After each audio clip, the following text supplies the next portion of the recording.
Good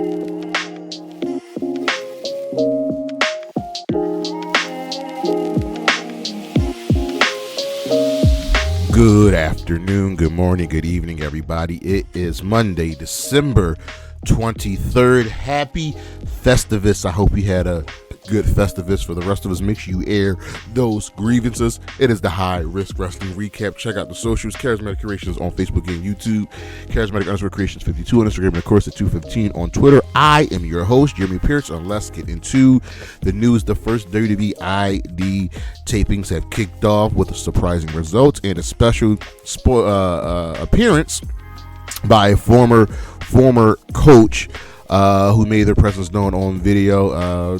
Let's just say the guy is a former NXT Tag Team Champion. And Warner Brothers Discovery has officially announced AEW's move to Max in early 2025. Starting January 1st, AEW program will be available live and on demand on Max alongside TBS and TNT. It will be simulcast. This is just great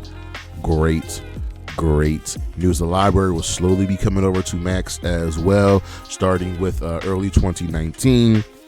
And then content will just be getting added up to today. Pay-per-views will be coming in later in the year. Whether to watch that live, we'll find out. But the simulcast will be good for AEW. The presentation will be different. So this is just a good move. I'm glad that this is happening.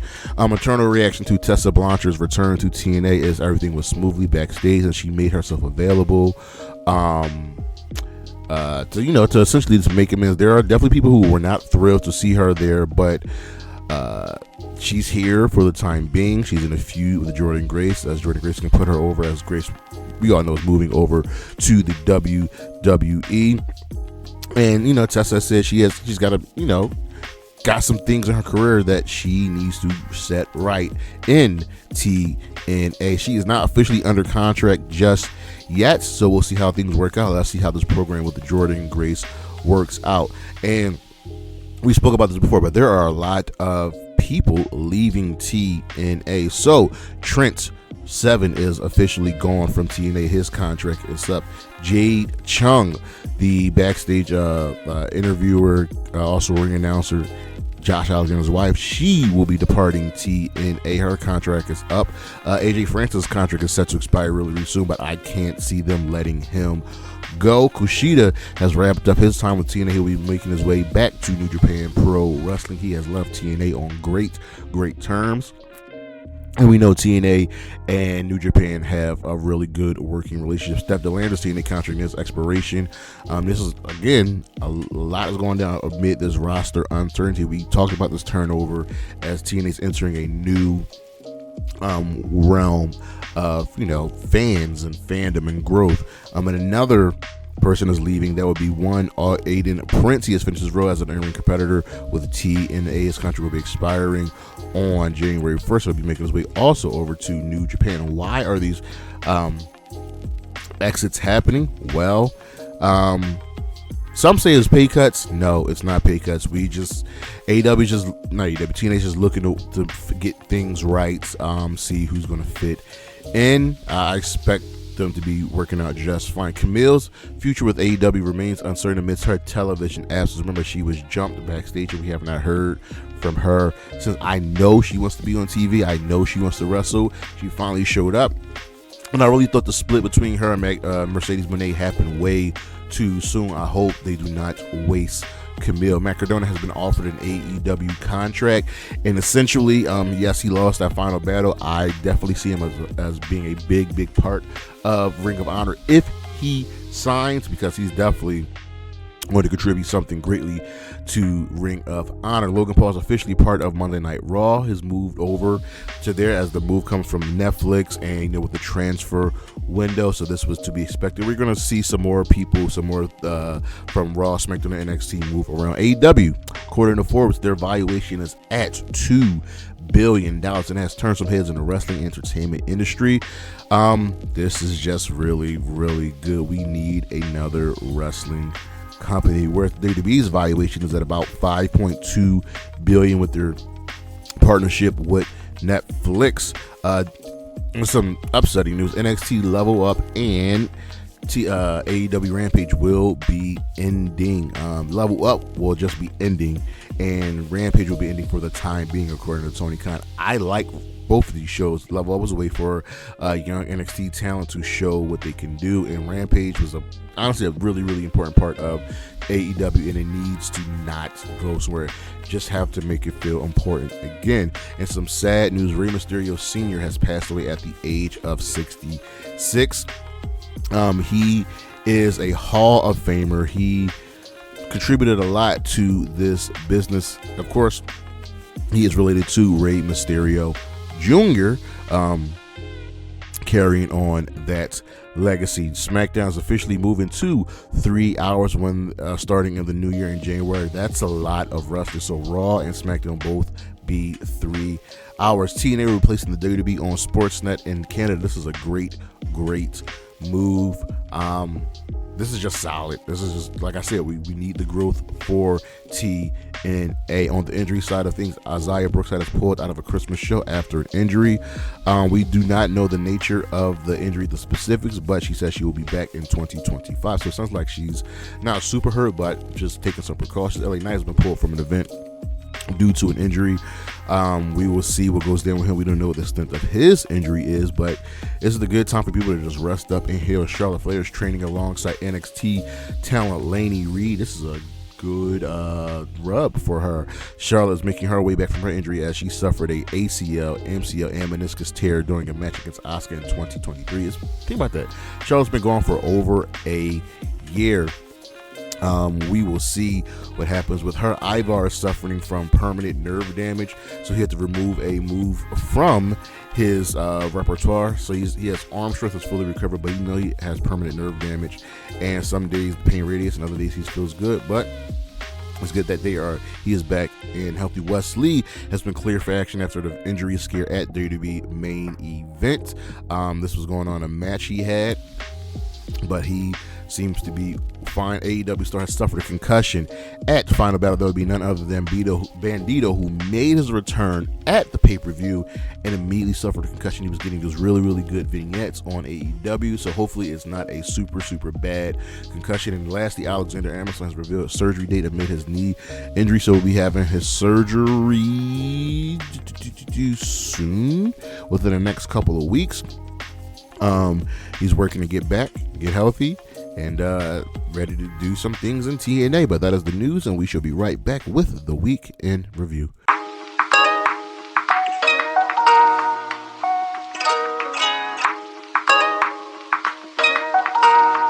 All right, let's get into the Week in Review, starting with Monday Night Raw. This was the Saturday night's main event's Fallout show, while we're also putting truth to fact. The show actually gets a thumbs up. I know, I just really, really enjoyed this show. So we start off with CM Punk, who's in the ring. He's just annoyed at Seth. He knows, look, I know we got to cross paths at some point. And he tries his best to get Seth to come out to the ring and dance and shuck and jive with that stupid music and that stupid song. But Seth actually comes out from the crowd and says what he needs to say, that Punk did his best to destroy the WWE, and now he's back because he burned all his bridges and he needs the money. And most importantly, he's done something that Punk will never, ever be able to do, and that's get those WrestleMania main events. Well, that pushed a button and they end up brawling, with security breaking them up. Liv Morgan reassures Finn that the Judgment Day will succeed tonight, retaining the tag team championships, while Drew tries to cozy up to Seth, like, listen, what you told me about Punk, you're doing the exact same thing. And Seth isn't for it. He's like, we're not friends, we're not boys. I respect Sammy and Jay, but look, like, you know, right now Seth Rollins will see the light. Braun Breaker defeated Ludwig Kaiser to retain the Intercontinental Championship in a very solid match. Rey Mysterio kicked the New Day out of the locker room because nobody wants anything to do with them. Adam Pearce makes Seth Rollins and Punk official for the Netflix debut. Rhea tells Liv that their title match is official. That will also be going down on Netflix. So the Netflix show is popping at this point. Zoe Stark ended up beating Raquel Rodriguez and Kaden Carter to advance to the IC title tournament. Their final testament tells him is that they're not done with the Wyatts and that he owes them Miz owes the final testament. Chad Gable will finally kill his darlings and will root out and destroy American Alpha. And his first person he's going to hit is Akira Tozawa. We got a vignette with a circle and a zero and a line going through that zero. It's none other than Penta. Penta's coming. And in the main event, the War Raiders defeated the Judgment Day, winning the World Tag Team Championship. This was just a good, solid show. I'm used to 3 hours, but for some reason, this 2 hours is kind of working. Kind of want to go back to 3 hours though. Over on Dynamite, the C2 is coming to a close, and with World's End on the horizon, this show also gets a thumbs up.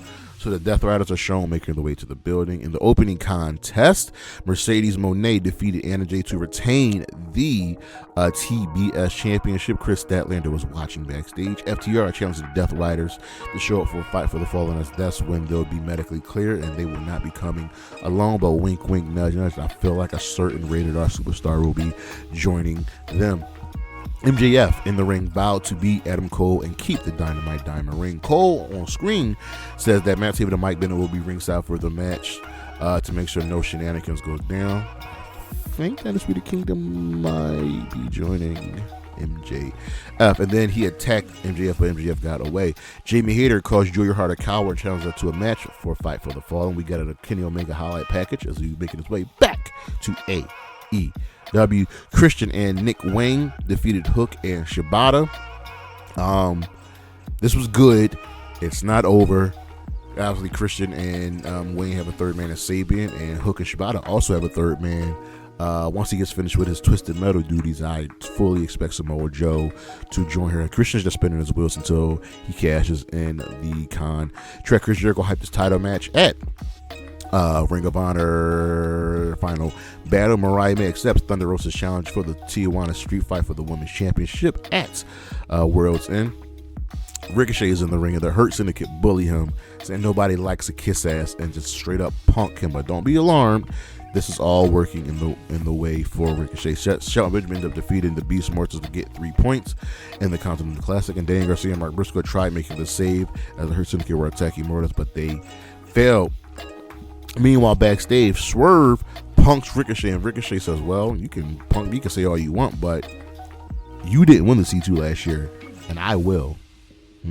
We had a funny Tony Storm interview with RJ City, and if you know what goes on backstage, these two work great together. They make magic, and this was no different here. It was just really, really good. She's playing the naive new superstar, hyping up the division, and is happy. This Amnesia gimmick is really, really good. Darby Allin defeated Will Ospreay to earn 3 points in the Continental Classic. This was an absolutely fantastic match. And in the main event, the Death Riders defeated Hangman Page, Orange Cassidy, and Jay Wyatt. The show ends with everybody brawling and Moxley escaping. This was just a good show. Over on Impact, this was a best of show, so we had their best matches of the year, and then some awards were given out. Jordan Grace won Knockout of the Year. Joe Hendry won Moment of the Year. There wasn't one specific moment, it was just Joe Hendry. Leon Slater is the one to watch, and ABC won Tag Team of the Year. Over on SmackDown, this show gets a fifth. This was the Saturday night's main event show. So Solo comes out and he accepts the Tribal Combat Challenge for Netflix. I know why this is happening on Netflix, but if I was the Raw people, I'd be a little upset that this is going down on our show and not on SmackDown. Drew McIntyre comes on and says he's conflicted because it was Solo and company that cost him the championship against Roman Reigns, and he really wants to just beat him down. And he tells Solo that once he's done with Sammy and Jay and Jimmy, and Solo's done with Roman, Drew's coming for him. Jimmy attacked Drew, who got away, and then Apollo Crews, LA Knight, and Andrade tried attacking the Bloodline as well, but they failed and lost their match. Alex Shelley says he'll go it alone against Johnny Gargano. Says that he's happy to see that the real Johnny Gargano has showed his true colors. Chelsea Green celebrated her historic win as she is the inaugural Women's United States champion. Kevin Owens takes no blame and hasn't even snapped yet. What happens next is all on Cody. The ref screwed him, management screwed him, and the Golden Boy gets whatever he wants. I can't wait for this. I just need the Cody Rhodes Kevin Owens feud to continue with KO becoming champion. Johnny Gargano says he will go out alone against Alex Shelley later in the evening. The Grayson Waller effect is with Braun Strowman, and essentially they want to form an alliance with Braun, and he's like, nah, I don't like you. And Melo wants a rematch against Braun, so he gets the match and wins by count. He clearly had a game plan, but a win is a win. Braun had given chase to Melo after the match. Nia and Candice tell Tiffany to stay in the back as they are going to be ready to win these tag team titles. Braun had given chase after Melo, and Melo, guess what, attacked him again. So, all right, let's see what we're doing. And I think Braun's officially a part of SmackDown. I remember he was a part of Raw before the transfer portal opened up. Johnny Gargano defeated Alex Shelley after Ciampa and Sabin came out, and Ciampa got the better of Sabin, allowing Johnny Gargano to get the win. And in the main event, Bianca Belair and Naomi defeated Nia Jax and Candice LeRae to retain the women's tag team championships. Tiffany came out, and Nia wanted the briefcase as there was opportunity to use it, and Tiffany didn't. So this is getting good. At some point, Tiffany's going to cash in, but also I think Naomi's the one that attacked Bianca. Over on Rampage, the Don Callis family will take care of Hobbs and Davis, and Fletcher will win the C2. That's what they all claim. Well, Takeshita and Brian Cage ended up defeating Hobbs and Mark Davis. Willow Nightingale is hyped for her Wrestle Dynasty Fatal 4-Way. She gets if the winner gets to challenge for any championship that they want between AEW, Ring of Honor, New Japan, and CMLL. And while she's being interviewed, Chris Statlander comes up and wishes her luck. This was weird. Action Andretti and Leo Rush won a squash match. Then they attacked Private Party, but Top Flight backed them off. I like this. I like this aggression and this new attitude from Leo Rush and Action Andretti. Penelope Ford offers to watch Harley Cameron's back as they were have some common interests in their win-loss record and their assets that they both have. But Harley Cameron is great. Willow Nightingale ended up defeating Harley Cameron. And then Penelope Ford attacked Willow, and then Chris Statlander made the save. And the fans wanted them to hug it out, which they did not do. In the main event, Brody King defeated Komander to earn 3 points in the Continental Classic. Over on Collision, this show also gets a thumb. So this is a really good Collision. So the Costco's guys welcome us to Collision, and mind you, y'all, this was taking place from the Hammerstein Ballroom. But the Costco guys will be showing back up. Ricochet defeated Will Ospreay to earn 3 points in the Continental Classic, cheating to win, hitting him with the Spirit Gun. Was not expecting Will Ospreay to lose back-to-back matches in this tournament. MJF and Cole verbally spar. MJF admits that, he was going to turn on Cole, and Cole became a liability once their friendship started, and he started to care. Well, Cole calls him weak and strikes him, and then Keenan run off MJF before he used the diamond ring. Chris Statlander wants to make amends with Willow, and she says her downward spiral started when she lost the TBS Championship and challenged Mercedes Moné to a match for the title at World's End. Orange Cassidy says no matter what Mox does, he cannot run. Chris Statlander ended up defeating Penelope Ford. Mercedes accepts Statlander's challenge for the title at World's End. Anthony Bowens protects the Costco guys from the learning tree, so we'll see what happens there. Deonna Purrazzo challenges Toni Storm to a match after Toni came and introduced herself, and Taya was playing along, but Deonna was not for it. Dan Garcia defeated Shelton Benjamin to earn 3 points in the Continental Classic. Mark Briscoe and Swerve Strickland made the save. I smell 6-man tag for World's End. And then we had a later backstage segment where the time for talking is over, and according to Lashley, they're gonna hurt these kids. So it looks like Shelton Benjamin will be the next challenger for Daniel Garcia. Mark Briscoe defeated Beast Muertos to earn 3 points in the Continental Classic. Julia Hart says she isn't a coward. She warned Hayter that the attack was coming and did just that, but she accepts her challenge for a fight for the Faller. Mariah May escapes from Thunder Rosa, as Rosa was coming to beat on that ass. And in the main event, Claudio Castagnoli defeated Darby Allin with the brass knuckles to win and earn 3 points for the Continental Classic. Our matches of the week from New Japan Strong Style of All. I totally forgot about this from last week. Mercedes Mone versus Hazuki for the New Japan Strong Women's Championship. This was just an absolutely fantastic match from Dynamite. Darby Allin versus Will Ospreay. From Rampage, Konosuke, Takeshita, and Brian Cage versus Powerhouse, Hobbs, and Mark Davis. And also from that same Rampage, Brody King versus Komander. From Final Battle, Lee Moriarty versus Nigel McGuinness for the Ring of Honor Pure Championship. And from Collision, Ricochet versus Will Ospreay. Just some good wrestling for this week.